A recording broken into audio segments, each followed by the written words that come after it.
দেখুন, কালকের ঘটনার জন্য আমার কিন্তু কষ্ট পাওয়ার কথা ছিল, কিন্তু আমি কষ্ট পাইনি কেন জানেন? আচ্ছা ভাই, আপনার কাছে মোবাইল ফোন আছে? হ্যাঁ আছে তো, কিন্তু কাকে ফোন করবেন? 999-এ কল করুন। 999 তো পুলিশের হটলাইন। এক্স্যাক্টলি। আপনি যে আমাকে বিরক্ত করছেন, আপনার হাত থেকে উদ্ধার হওয়ার জন্য আমি পুলিশ কল করব। আপনি ঠিক আছেন তো? না, এতক্ষণ ঠিক ছিলাম, খুব ভালো করে কথা বলছিলাম, এখন ঠিক নেই। এটা কি ধরনের ব্যবহার? ওহো, ব্যাগই তো আনি। ধুর।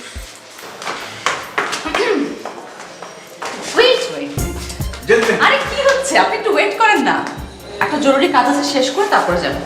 কেন? নিচে অপমান করে আপনার স্বাদ মেটেনি? ঘর থেকে ড্রেস চেঞ্জ করে আবার এসে অপমান করতে? ড্রেস চেঞ্জ করে মানে? আচ্ছা এনিওয়েজ, নিন ধরুন। এসবের মানে কি? সেদিন পায়ে হাতে সালাম করেছিলেন না, তখন হাতে টাকা ছিল না, তাই দিতে পারিনি। আজকে নিন সালামে। দেখুন, মিস বা মিসেস যাই হন না কেন, পায়ে হাত দিয়ে সালাম করা এমন কোনো বড় অপরাধ না যে এই জন্য অপমান করতে হবে, এসব করতে হবে এটা নিয়ে।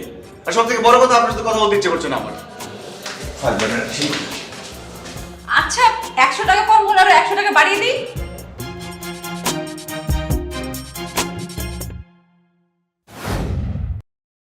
আচ্ছা, তোমার যে কৃষিবিদ ভাইটা আছে সে কতদূর পড়েছে? ও তো মাস্টার্স পাস, লাখ টাকার কাছাকাছি বেতনে চাকরি করতো। সেই চাকরি ছেড়ে দিয়ে 3 বছর হলো ফার্মিং শুরু করেছে। আমরা তো ভেবেছি সেটা পাগলই হয়ে গেছে, পরে দেখলাম না, ভালোই করছে, সবাই খুব ভালোই দিচ্ছে। কিন্তু এত ভালো চাকরি ছেড়ে ফার্মিং কেন? সেটা আমাকে জিজ্ঞেস না করে ওকে জিজ্ঞেস করো। ভাবি, লাইফে প্রোডাক্টিভ কিছু করতে চেয়েছিলাম, এই জন্যই ফার্মিং এ আসা। এই কর্পোরেট 9টা 5টা জব, বোর হয়ে গিয়েছিলাম একদম। কিন্তু তুই তো ব্যবসা করতে পারতিস, মানে একদম খেতে নেমে গেলি। মানে বুঝতে পারতেছিস তোর বিয়ের সময় মেয়ে বাড়িতে কি পরিমাণ সমস্যাটা হবে? ভাইয়া, একবার যদি তুমি ভাবিকে নিয়ে আমার এখানে আসো, বুঝতে পারবে আমি যে কত ভালো আছি। আমার ওইটা হচ্ছে একটা রাজত্ব, আর সেই রাজত্বের রাজা হচ্ছি আমি। কি নেই আমার সেই রাজত্বে বলো?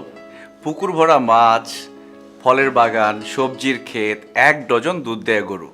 জানো ভাইয়া, প্রতিদিন সকালবেলা যখন গাড়িতে করে ফল, সবজি, এই জিনিসপত্র, দুধ নিয়ে যায়, আমার যে কি ভালো লাগে। যখন ভাবি এই জিনিসগুলো হাজার হাজার মানুষ খাচ্ছে, গর্বে আমার বুকটা ভরে যায় ভাইয়া। শুনে খুব দেখতে ইচ্ছে করছে। ছোটবেলায় বাগান করার খুব শখ ছিল আমার। গেলে অধম খুবই আনন্দিত হবে। সময় সুযোগ পেলে নিশ্চয়ই যাব। শিহাব, চা দিব তোমাকে? না, এখন আর চা খাবো না, ঘন ঘন চা খাওয়ার অভ্যেস আমার নেই। আচ্ছা ভাবি, আপনাদের ছাদে নাকি অনেক গাছপালা? নিজে গিয়ে দেখলেই তো পারো, ছাদ তো খোলা থাকে।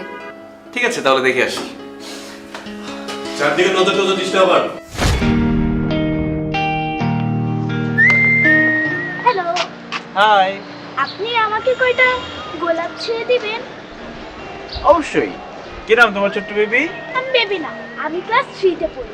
আমার নাম সৈনী। ওরে বাবা,